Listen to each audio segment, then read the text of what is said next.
The group has called for the UN Security Council to impose sanctions and an arms embargo. Myanmar's government denies the accusations and has also rejected claims from UN officials that its forces are engaged in ethnic cleansing against Rohingya Muslims. The military campaign has forced nearly 500,000 refugees across the border into Bangladesh. For more on this, I'm joined now by Nyo Ohn Myint, a former member of Myanmar's ruling NLD party and a former spokesman for the leader Aung San Suu Kyi. Good to have you with us. Thank you very much indeed for joining us. So, Human Rights Watch has accused Myanmar's government of crimes against humanity and says that it should be sanctioned. What's your response to that? I don't think it's at the very fair for that in the very beginning of the conflict last 4 weeks ago. Because of the ARSA, the ARSA, which is the Muslim terrorist group, attacked the police forces, and they also recruited the villagers. And they also, that according to our reports, showing that they also pushed the Rohingya, so-called Rohingya, innocent civilian, across the border to get a wall attention. So this is why that right now that's only a speculation, and the allegations that of course you see that.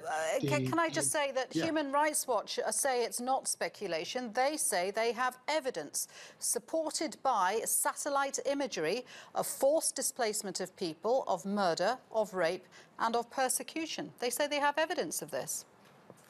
Yeah, that's we like to know about the hard evidence, because today that the 2 days already that the Hindu community were killed by the Muslim extremists, and then 47 bodies were recovered from 3 mass graveyards.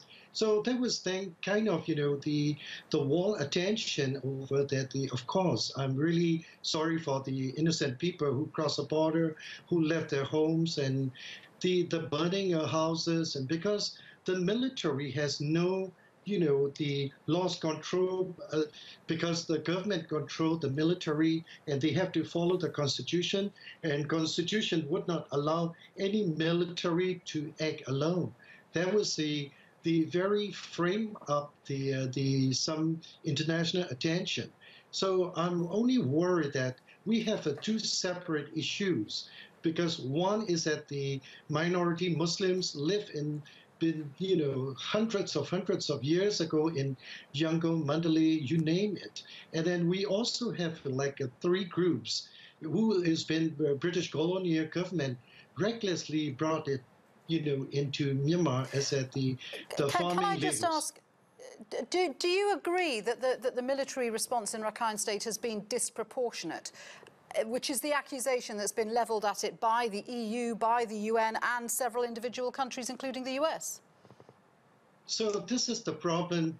Actually, the base of the root cause of the problem is that the lack of information, and then disinformation by the government and the military. Because it's my knowledge that there are only less than 2,000 of the military personnel sent over there for the only operation against the terrorists. So why doesn't Myanmar allow in UN observers and investigators so that we can get to the bottom of what's happening in Rakhine State? So I totally agree with you. The government should have allowed the international observer and the international media to look at it, what really happened. Because when we look at it, more than hundreds of the Rakhine native, the innocent people got killed by the Muslim extremists, and then also 13 police, the personnel were killed beheaded by the Muslim, they call that ARSA group, the terrorist group. So, why the government should have let the international observer to see that it's really on the ground.